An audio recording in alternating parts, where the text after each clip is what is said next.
अभी हम बात करेंगे झंडूता विधानसभा के लोकप्रिय विधायक जीतराम कटवाल जी से।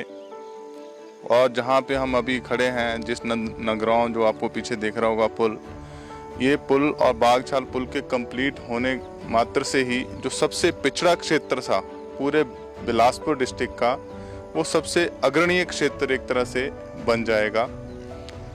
कटवाल जी से जब बात होती है तो तब वो कहते हैं कि मैंने इससे आगे भी बहुत कुछ प्लान कर रखा है।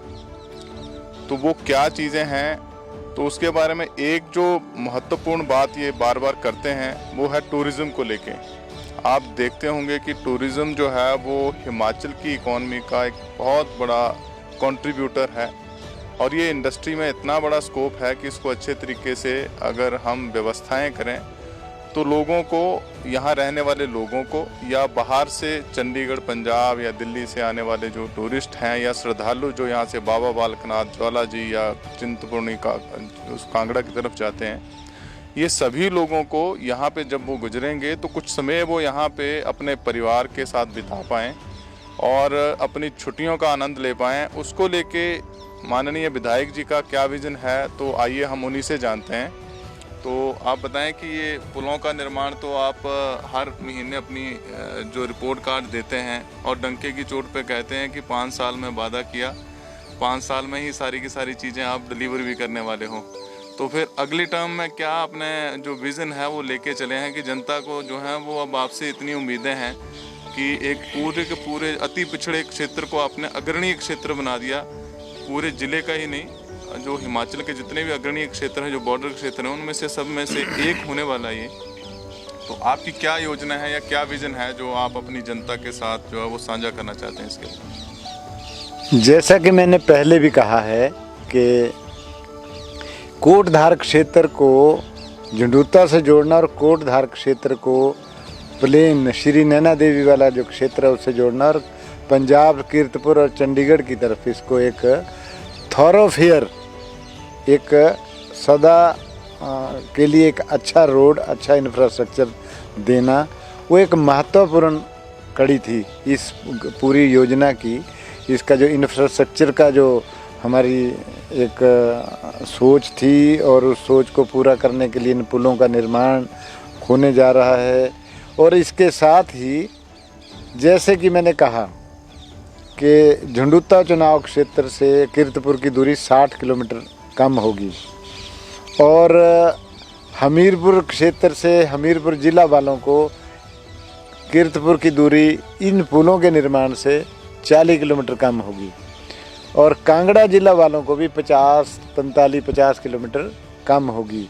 क्योंकि जहां अगर देखा जाए नदौन से बड़सर की दूरी 39 किलोमीटर है और जैसे ये नदौन धनेटा वाला, जो धनेटा से अगर हम हाईवे बनाते हैं जो कि लगभग फाइनल स्टेज पे है, ये हाईवे यहाँ कीरतपुर की तरफ एक बागछाल जो ब्रिज बन रहा है उस पॉइंट से, ब्रिज पॉइंट से लेके धनेटा तक हाईवे बनता है। तो ये कांगड़ा ज़िला के लिए और इसके हमीरपुर ज़िला के लिए, सरका घाट के लिए, मंडी ज़िले के सरका घाट और बिलासपुर ज़िले के घुमारवीं और झंडूता जो 2 क्षेत्र हैं उनके लिए एक बहुत ही सुखद और बहुत ही अच्छा एक बिग पॉसिबिलिटीज़ वाला ट्रैक साबित होने जाएगा। और इसको मैं ये बताऊं कि ये shortest gateway to Himachal Pradesh होगा। कैंची मोड़ जिसको हम कहते हैं, जहाँ से श्री नैना देवी की तरफ सड़क जाती है, वहाँ से बागछाल पुल 3 किलोमीटर है और उसके बाद ये सारा झंडूता जो है ये 36 किलोमीटर पड़ेगा यहाँ से, वहाँ से उस पॉइंट से 36 किलोमीटर्स। तो आप खुद अंदाज़ा लगाइए। और इस क्षेत्र की, कोटधार क्षेत्र की जो हाइट है धार की, वो 4,4200 फीट भी है कहीं, जो कि कुल्लू की हाइट भी 4,000 फीट है। कुल्लू स्नो बाउंड जोन में आता है। ये प्लेन से इतनी हाइट वाला जो क्षेत्र है वो सबसे पहला है। तो अगर इस सारी चीज़ को हम डीपली एनालाइज करें तो टूरिज़्म का एक बहुत अच्छा कंसेप्ट और बहुत अच्छा एक प्रोग्राम यहाँ हम सोच सकते हैं। और मैंने इसके लिए ऑलरेडी पिछले 2 वर्षों से काम करना शुरू किया है। इसकी जो मैपिंग है, एरिया मैपिंग कह लो, टूरिज्म मैपिंग कह लो, वो की जा रही है। और आप देख रहे हैं जहाँ हम झील में हम अभी खड़े हैं, इस झील को ये यहाँ तक पूरे मांडवा है एक इससे ऊपर, उस वहाँ तक डैम जाता है, उधर से सलापड़ तक डैम जाता है ये भाखड़ा डैम, और वहाँ से इसको भाखड़ा डैम तक जो कोटधार के दूसरी तरफ है वहाँ भी झील है। तो वाटर स्पोर्ट्स और वाटर एक्टिविटीज़ के लिए रोइंग कह लो या कोई बोटिंग कह लो या कोई अच्छे एक्सपीडिशंस कह लो, कोई छोटी छोटी गेम्स के, जैसे केरला में देखा हमने बैक वाटर्स में, वहाँ जो समुद्र है उसमें बैक वाटर्स में स्पोर्ट्स एक्टिविटीज़ होती हैं, और वो कई फेस्टिवल के नाम पे होती हैं, कोई छोटी छोटी बोट्स में चलते हैं। तो एक किस्म का टूरिज्म का एक कंसेप्ट बनता है।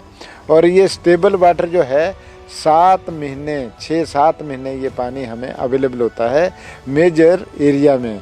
और इसको जैसे मैंने 4000 हाइट बताई, तो जो होटल्स कह लो या टूरिज़्म की जो एक्टिविटीज़ कह लो या टूरिज़्म का जो एक रेस्टिंग प्लेस के कंसेप्ट है कि भीड़ भाड़ से दूर आके अकेले में टाइम बिताना, वो भी इसमें सारे कंपोनेंट्स ऑलरेडी अवेलेबल हैं इस क्षेत्र में।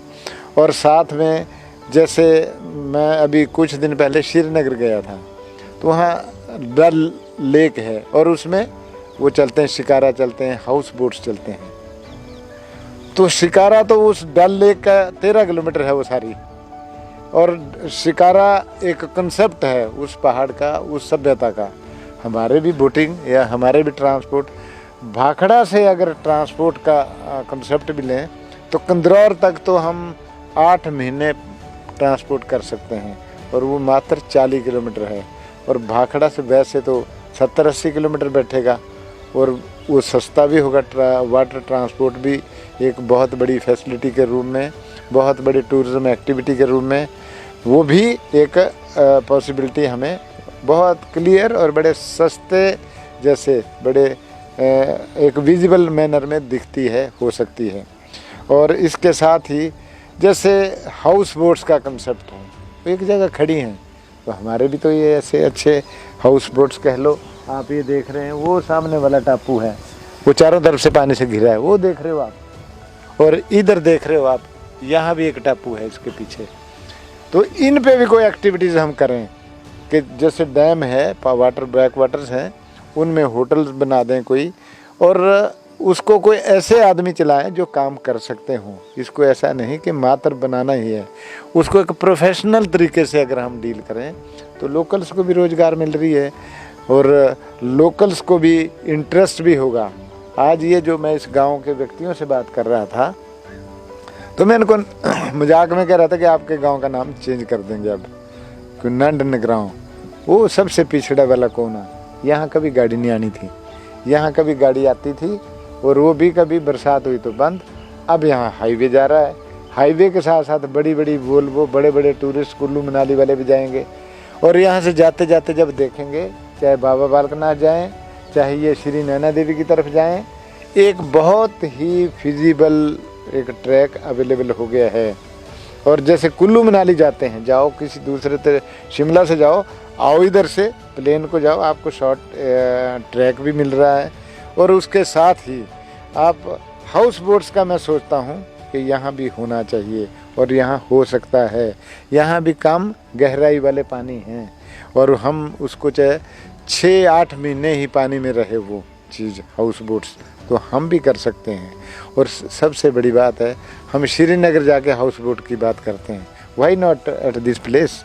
ये पंजाब के साथ, हिमाचल के साथ, और ये जो दूसरी चीज़ें हैं, टूरिज़्म तो एक वे ऑफ लाइफ होना चाहिए, और वे ऑफ लाइफ होता है। कश्मीरियों का वे ऑफ लाइफ है, मैं मानता हूँ उनकी तहजीब, और उस तरीके से जो करते हैं वो हमें भी उसका कोई सीखना चाहिए। इतनी ही ज़्यादा, इससे ज़्यादा सुंदर झील क्या हो सकती है।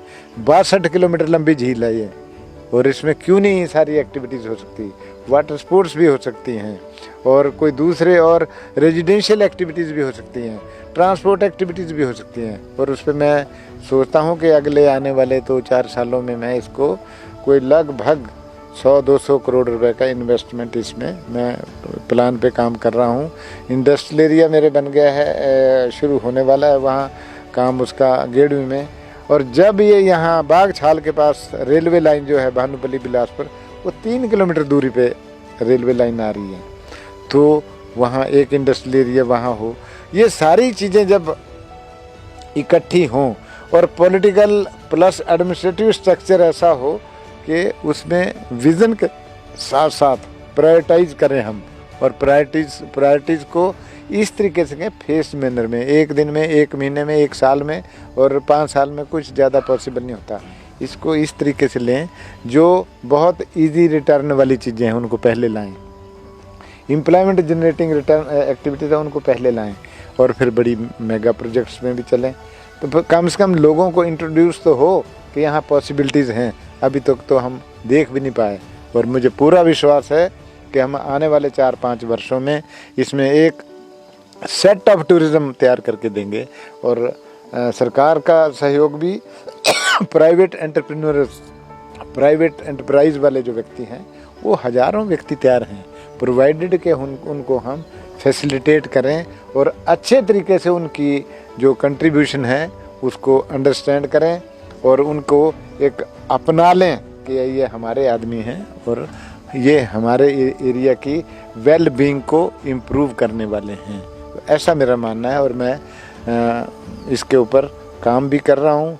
और जैसे पुलों का निर्माण हो जाएगा, अगले साल जुलाई अगस्त तक के सारे थ्रू हो जाएंगे प्रोजेक्ट्स, तो उसके बाद नेक्स्ट फेज़ में ये टूरिज़्म और जो इकोनॉमिक एक्टिविटीज़ है इंडस्ट्रीज़ की, वो इस एरिया में चलेंगी। और मुझे पूरा विश्वास है कि हम इसमें सफलता हासिल करेंगे।